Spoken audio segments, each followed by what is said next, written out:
Despite being in production since 1970, the Suzuki Jimny has only just entered its 4th generation. And here it is, the brand new, yes you heard me right, brand new Suzuki Jimny. It's got new looks, a new engine, new technology and a revised interior. But can it still go off-road? Can it still do the nitty-gritty? Or has it gone soft? Now, I'm always a little bit apprehensive driving a Jimny because I know a lot of you watching, you are strong, loyal fans of the Jimny, and whenever I say anything bad about it, boy, do you let me know. So I'm going to try and be as fair as I can in this review. So try not to hate too much, because I have to be honest, my impressions of this car are good. Now, this isn't a full comprehensive review. This is merely a first drive. And I am willing to concede that when I drove the last Jimny, I did kind of miss the point of what the car was about. So for that, I do apologise. But anyway, that was then, this is now. So new Jimny, quite a lot has changed. We've got more technology, new looks. Now, I think it looks fantastic. If you ask me, it's kind of like an old Toyota Land Cruiser had an orgy with a G-Wagon and a Land Rover Defender. But that's by no means a bad thing, because it looks fantastic. It's a brand new car, yet it looks retro. It looks like a car from yesteryear. This particular model is finished in kinetic yellow. It's a very bright colour, it's very bold. I don't think there's any way you could lose this in any car park. But it's got bags of character. That is the noise of a 1.5 litre naturally aspirated engine. A new engine for the Jimny, which replaces the outgoing 1.3 litre. Not only does it offer more power, but it's also more efficient. This engine produces 101 horsepower with 130 newton meters of torque. As you would expect, the performance isn't overly great, but it doesn't need to be. The Jimny is all about off-road capability. But in case you do happen to be interested in the performance stats, you'll hit 62 miles per hour in around 13 seconds, and the top speed is, wait for it, 90 miles per hour. Yeah, it can't even do a ton. But like I say, it doesn't need to. This car is all about off-road capability, being rugged, and just being generally outdoorsy. I've got a 5-speed manual gearbox at my disposal, but you can have a 4-speed auto if you prefer. The 5-speed manual changes absolutely fine. Now let's talk about the driving sensation on road. The previous Jimny wasn't really a happy chappy when it was on tarmac. The ride wasn't particularly good, and you could sense that it was out of its comfort zone. The new Jimny, the suspension has been tweaked, and I can report it is much more compliant on road.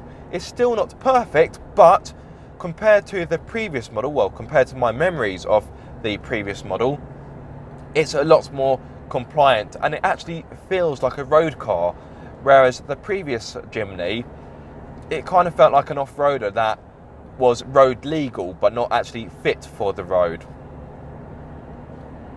But yes, the ride is very good. Visibility is fantastic. You've got these big windows. The A-pillars are more upright to give you better visibility. You've got a bonnet, which is a clamshell bonnet, which is virtually flat. And of course, you've got a high commanding driving position. So very upright driving position. So if you prefer your driving position to be a little bit more stretched out and laid back, this won't be the car for you. But I imagine all of you watching know exactly what the Jimny is about, so you know what to expect. The front windows have also got a dip in them, which again helps with the visibility. So when you're off-roading, if you want to try and avoid any large rocks or any large obstacles, you can look down and you can see what you're doing. And it's little thoughts like this which really help to make the new Jimny really good for its purpose. Now, speaking of little things, the roof has kind of got a guttering. So you've got a little gutter that runs around the roof.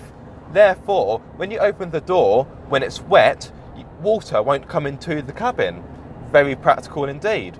Speaking of practicality, the boot isn't massive, but if you fold down the rear seats, you get 53 more litres worth of luggage capacity compared to its predecessor. So you're looking at about, it's around 830 litres worth of space. Actually, it's dead on 830 litres, but you have to bear in mind that's if you have the rear seats folded. If you have the rear seats up, you get to just 85 litres. The boot opening has been made larger thanks to a relocation of the rear lights. They have now been moved to the bottom of the rear bumper as opposed to being on the bodywork itself. In regards to rear space, passengers may find legroom tight, particularly if they are a taller person, but because of the car's boxy frame, there's a good amount of headroom. Speaking of practicality, a lot of the surfaces in here are wiped down, so if you get the interior grubby, you can simply wipe it down nice and easy. The interior is quite a nice place to be for the type of car it is. You've got nice surrounds for the air vents. The dash has got quite a nice design to it. And it's all very functional in here. That's what you want for a car like this. The speedos have been made horizontal. Therefore, when you're driving off-road, you can get a good idea of just how much camber you're on and how much you're leaning over, which is, again, very handy. Let's talk about the performance of this engine.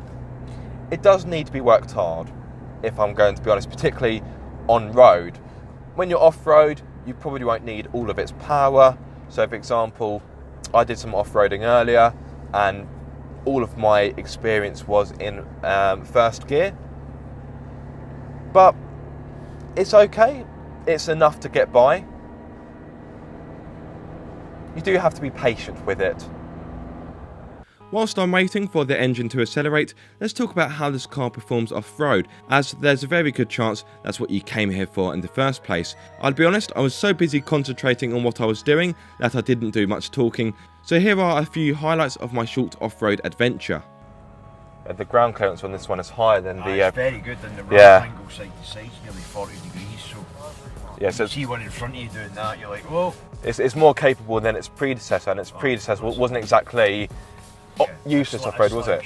Yeah, right, I'm braking when I don't need to. No, so it's got the hill descent.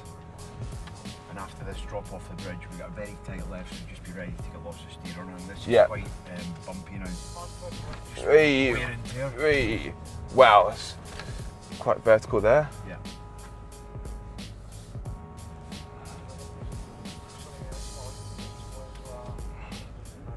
Wow, that's really deep in there. Yep. Mud bath. Woo-hoo. Wow, that. You see the articulation there? Yeah, right up. That's very impressive. It made very light work of that. Get a bit stuck in the right. The new car may have more tech, but it retains its famous ladder frame chassis, meaning it's tough, robust, and easy to maintain. It's been beefed up though to give better torsional rigidity, both off-road and off-it. The front axle has also been made using more robust high tensile steel, and the rear axle housing has 30% higher flexural strength for better durability. Combine this with Suzuki's All Grip Pro 4-wheel drive system and you've got a small, light SUV that is very capable off-road, even on road tyres. Bit of side action. Breakfast gone down. I hope so. You'll find out soon enough. Yeah. If you get vomit in your lap, it's not my fault. Blame for the car. Whoa, whoa. Yeah, this is a pretty decent amount of off-roading we are doing right now. Whee!